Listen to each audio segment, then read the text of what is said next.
एक बार फिर से दोस्तों उसी बिल्डिंग में, उसी भवन में है। मैं उस चीज़ की ओर आपको ले जाना चाहूँगा कि जहाँ से इंदिरा जी तैयार होकर के निकले और जिस रास्ते से होते हुए वो जा रहे थे बीबीसी के रिपोर्टर से मिलने 31 अक्टूबर 1984। एक बार फिर से अंधकार। नव भारत टाइम्स की जो हेडिंग रही थी इंदिरा जी की हत्या के बाद में,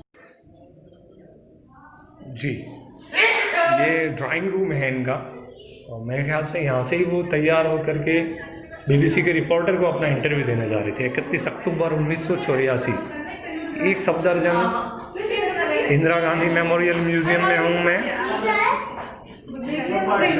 काफ़ी कुछ लोग जुड़े हुए हैं, Prakash ji Patidar, Anil Patel, MP Singh ji, Ranawat sir, Naresh Patel sir को मेरा प्यार भरा नमस्कार। मैं दिल्ली में हूँ, नई दिल्ली, एक सफदरजंग इंदिरा गांधी मेमोरियल। तो मैं चाह रहा था कि मैं आप लोगों को यहाँ से वो तैयार होकर, काफ़ी भीड़ है, आवाज़ें बहुत सारी होंगी, भीड़ बहुत ज़्यादा है। आज मंडे को बंद रहता है म्यूज़ियम, ट्यूसडे को खुलता है, सुबह 9:30 से शाम की 4:30 के बीच में खुला रहता है और कोई टिकट नहीं है। ये उनका वो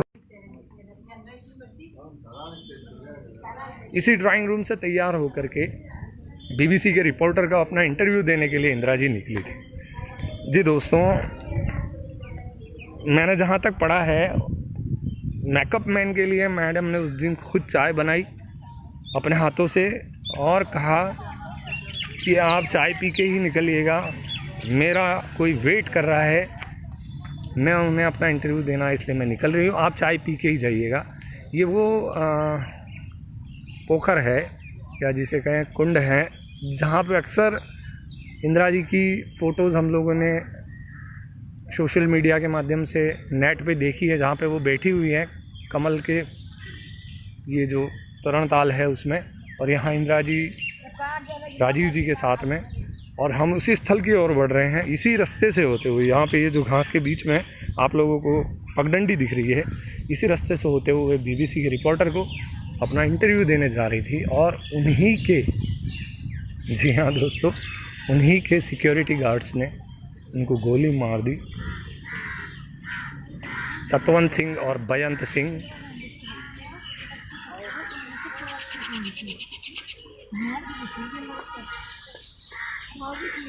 तो यही वो जगह है जहाँ से गुजर के वे आई, और सतवंत सिंह और बेअंत सिंह, उनके ही जो दो सिक्योरिटी गार्ड थे, उन्होंने गोलियां से। यहाँ लिखा है कि इंदिरा गांधी जिस स्थान पर अंतिम बार चली थी उसे कुछ मीटर की दूरी तक क्रिस्टल से ढक दिया गया, जो बहुत ही बहती हुई नदी सी जान पड़ती है। पारदर्शी शीशे की चद्दर से ढकी हुई वह जगह है जहाँ पर वे गिरी थी। इंदिरा गांधी हत्या 31 अक्टूबर 1984 को की गई थी। जी ये अंतिम स्टेप से उनको क्रिस्टल से ढक दिया। यहाँ से गुजरी वो, और जहाँ पे वो गिरी है, जिस स्पॉट पे वो गिरी है, उसको पारदर्शी ग्लास से ढक दिया गया। हम उस तरफ से जा कर के देखेंगे उस स्पॉट को। जी मैं आया था जिस रास्ते से, वहाँ से हो करके, और यहीं पे उनको गोली मार दी गई। और इसी बगीचे में बीबीसी के रिपोर्टर के साथ उनका इंटरव्यू था, और उसी इंटरव्यू को देने के लिए वो जा रही थी। यहाँ कुछ उनके सभाओं और बैठकों के सुंदर चित्र लगाए गए बलिदान स्थल की ओर। On the way to the place of martyrdom. जैसे ही वे एक अकबर रोड की ओर आगे बढ़ी, इसी रास्ते पर जो आपकी बाईं तरफ है और वर्तमान में क्रिस्टल कांच से ढका हुआ है, और जब वो सतरंगी द्वार के पास पहुंची, 2 सुरक्षा कर्मियों ने उन पर गोलियों की बौछार कर दी। 9:20 पर गोलियों से छलनी उनका पार्थिव शरीर उनकी महान आत्मा से वंचित हो गया, वे शहीद हो गए।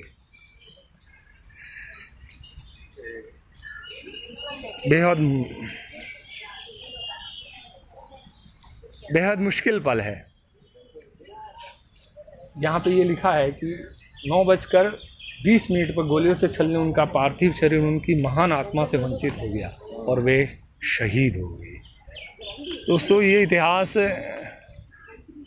एक कांग्रेसी होने के नाते तो बेहद मार्मिक है, और मैं ये कहना चाहता हूँ कि एक भारतीय होने के नाते भी बेहद मार्मिक और दिल को छू लेने वाला है। पीछे की वजह आप और हम सब जानते हैं। सुरक्षा प्रहरियों ने गोलियां क्यों दाग दी, उसके पीछे की वजह आप और हम सब जानते हैं। मगर उन्हें ही क्यों? सवाल ये है कि उन्हें ही क्यों? तो दोस्तों, उसका जवाब ये है कि जब कोई बहुत बड़े, जब किसी कायनात को बहुत बड़ा तोहफा देना होता है ना, या प्रकृति को बहुत बड़ा तोहफा देना हो, तो उसके लिए दी जाने वाली जो मुद्रा है वो भी बहुत बड़ी होनी चाहिए। देश की एकता और अखंडता के लिए 121 करोड़ भारतीयों को उपहार देने के लिए आयरन लेडी से बड़ा कोई मोल नहीं हो सकता था, और उसी एकता और अखंडता का मोल उन्होंने अपनी शहादत देकर चुकाया। मैं बताना चाहूँगा उस प्लेस को जहाँ पे वे गिरी। ये जो पारदर्शी कांच यहाँ पे लगा हुआ है, माना जाए कि वो लोग यहाँ पे खड़े होंगे, इस ओर की ओर वो खड़े होंगे, दोनों साथी। इंदिरा जी उस तरफ रही होंगी जी, और यहाँ से गोलियाँ दागी गई। तकरीबन 18 गोलियाँ उनके शरीर में रही, और ठीक जो कांच पारदर्शी लगा हुआ है वहीं पे ही वे गिरी थी। और यहाँ पे भारत की वो आयरन लेडी जिसका स्लोगन कभी ये रहा है कि India is Indira, Indira is India, Bharat ही इंदिरा है, इंदिरा ही भारत है, वे इंदिरा इसी पल यहाँ पे अपने उस काया को छोड़ रही थी। ये जो घड़ी है, ये जो पल है, वो बेहद दिल को छूने वाला है। आज बड़ी संख्या में लोग यहाँ पे हैं, और इसी पूरी पगडंडी को, इस पूरी चीज़ को यहाँ पे ढक दिया गया है। यह वह स्थल है जहाँ इंदिरा गांधी के 2 हत्यारों की गोलियों से शहीद हुई। 31 अक्टूबर 1984,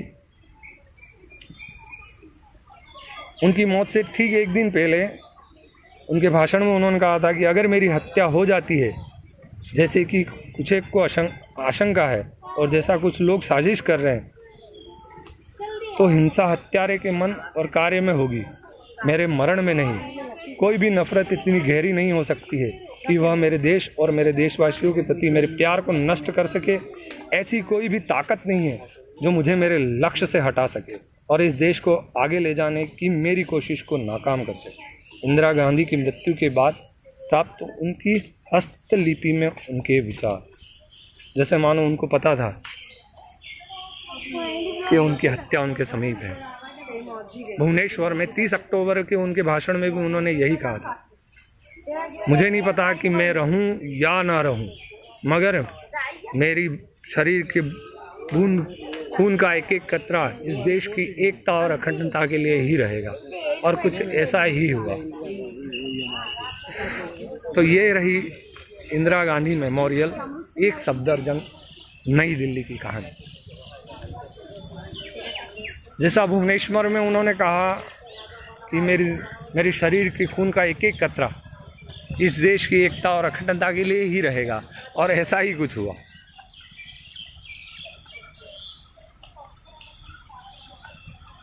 उनका खून बहा देश की एकता और अखंडता की। देश फिर से किसी और नासूर को न बन सके, देश के सीने पे खालिस्तान को रोकने के लिए फिर से कोई नया कश्मीर न बन सके, फिर से नया कोई पाकिस्तान न बन सके।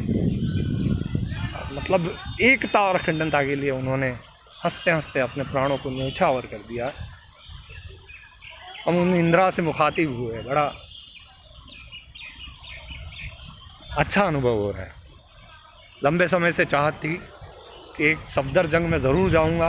आज दिल्ली था, अकेला ही निकल पड़ा उस इतिहास को, उस स्वर्णिम इतिहास को देखने के लिए जिसका हिस्सा मैं खुद हूँ।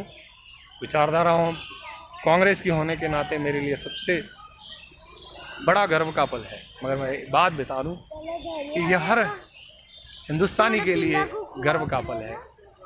आप सब लोगों से इल्तिजा है, गुजारिश है, जितने भी साथी मेरे मुझसे जुड़े हुए हैं फेसबुक लाइव पे, मैं आप सबसे रिक्वेस्ट करता हूं कि आप अगर दिल्ली आएँ एक बार ज़रूर एक सफदरजंग इंदिरा गांधी मेमोरियल म्यूज़ियम पे ज़रूर देखें। यहाँ विजिटर्स के लिए कोई फीस नहीं है, निःशुल्क है। आप लोग आएँ और इस इतिहास को एक बार अपनी आंखों से ज़रूर देखें कि जिस इंदिरा के विषय में आप और हम लोग सुनते आ रहे हैं, पढ़ते आ रहे हैं, वह इतिहास, वे बातें, वे कहानियाँ जिस भवन से निकली हैं, जिस चार दीवारी से निकली है, उस चार दीवारी को देखने एक बार ज़रूर रुकें। एक सफदरजंग इंदिरा गांधी मेमोरियल।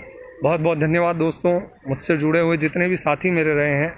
आशीष त्रिवेदी, जब से मैंने स्टार्ट करा है मेरे साथ में, चिराग स्टार्ट करा है तब से साथ में है, इब्राहिम डायर जी, प्रकाश पाटीदार जी, अनिल पटेल, बिल्कुल आप भी, MP सिंह सर, आप भी जब से है ना मैंने वीडियो ऑन करा है तब से साथ में जुड़े हुए हैं। नरेश पटेल, बिल्कुल आप भी तब से मेरे साथ में जुड़े हुए हैं। आप सभी साथियों का बेहद धन्यवाद। मोहन डिंडोर है, किशोर जी आदि भी देख रहे हैं, सुशील श्रीमाल, जितेश पटेल, राजीव द्विवेदी सर ने लाइक करा है मेरे इस वीडियो को, Manish ji Bhatt. Voice is not proper, Rajiv ji का कहना है कि वॉइस सही नहीं है जी, हो सकता है नेट प्रॉब्लम की वजह से। Suryaveer Singh Chauhan, Vineet Rathore, Sandeep Purohit, Mayank Paneri, Rajiv sir still are watching, Ashish ने लाइक करा है, दीपक पानेरी मेरे मित्र जुड़े हैं बड़ौदिया से, जयेंद्र उपाध्याय। दोस्तों, एक सफदरजंग की कहानी अपने दोस्त की ज़ुबानी, जाहिद खान, आचार्य विनीत, नीलेश जोशी, जगदीश पाटीदार, जितेंद्र जी उपाध्याय, अजय पांडे, हार्दिक उपाध्याय, कमल सिंह जी चौहान, गुरु जी नमस्कार, सूर्यवीर सिंह चौहान, विजय सिंह भाटोली, नरेंद्र पंड्या नरूभाई नया गाँव से नमस्कार, सैयद सैफ अली, भूपेंद्र जी पंड्या जी, मैं एक सफदरजंग हूँ साथियों। सुशील जैन हैं, देवेश पंचाल, काफ़ी लोग जुड़े हैं, सुनील मैड़ा हैं, हरीश जांगीड़ हैं, भूषण त्रिवेदी हैं, अशोक जी उपाध्याय हैं, रवि अंकल हैं बॉम्बे से हमारे साथ में, जैनू हैं, रोशन जी मेहता उदयपुर से हैं, मयंक, जश्विन हैं, सतीश राज त्रिवेदी, जय कुमार शुक्ला, सतीश राज त्रिवेदी, मनोज रख, सुरेश वंश थोड़ा, संजय शुक्ला, मिलन शुक्ला, अशोक जोशी, राहुल डिंडोर, गौरव वैष्णव, ईश्वर दादा टेलर नमस्कार, मनोज रख भाई नमस्कार, जितेंद्र जी शुक्ला। ये एक सफदरजंग की कहानी अशोक की ज़ुबानी। थैंक यू सो मच आप सभी दोस्तों का, आपने मेरी वीडियो को देखा, लाइक करा, काफ़ी अच्छा पल रहा, अच्छा एक्सपीरियंस रहा और हिस्ट्री से कुछ ऐसा ही लगाव रहा है। उसी के हाल में ये था Indira Gandhi memorial museum. Thank you so much.